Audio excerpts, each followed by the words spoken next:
नमस्कार, मी doctor Mansi Vishal Pawar, dermatologist and cosmetologist, practising in Nashik. बऱ्याच वेळेला पेशंटकडून प्रश्न असतो की आमचं नाईट रुटीन काय असावं. सो आज मी नाईट रुटीन या विषयावर बोलणार आहे.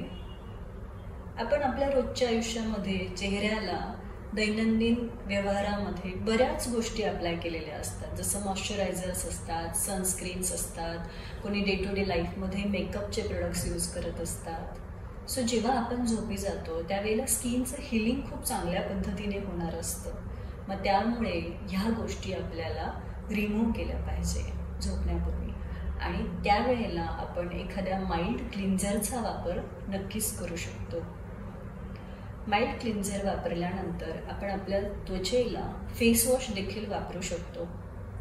हा फेसवॉश नक्कीच आपण आपल्या त्वचेच्या प्रकारानुसार निवडू शकतो.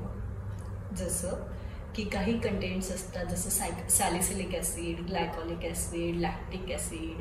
रुटीन फेसवॉशमध्ये नॉर्मल कंटेंट जसे लॅक्टिक ॲसिड, पिंपल्सच्या पेशंटसाठी सॅलिसिलिक ॲसिड असे फेसवॉश आपण निवडू शकतो. त्यानंतर आपण सिरम्स वापरू शकतो, मॉइश्चरायझर्स वापरू शकतो. हे आपण आपल्या त्वचेच्या प्रकारानुसार, आपल्या वयानुसार नक्कीच ठरवू शकतो. सिरम्समध्ये niacinamide, vitamin C serum, hyaluronic acid serum असे सिरम आपण वापरू शकतो. ज्यांच्यामध्ये ॲक्नेचे ब्रेकआउट्स होऊन गेलेले आहे त्या पेशंटमध्ये नायसिनामाइड कंटेंट डागांना कमी करण्याकरता किंवा अजून काही क्रीम्स ज्याच्यामध्ये अजून काही वेगळे कंटेंट्स असतील ते आपण वापरू शकतो आहे. तसेच विटॅमिन सीचा स्किनचा टोन सुधारवायला अतिशय चांगला रोल आहे.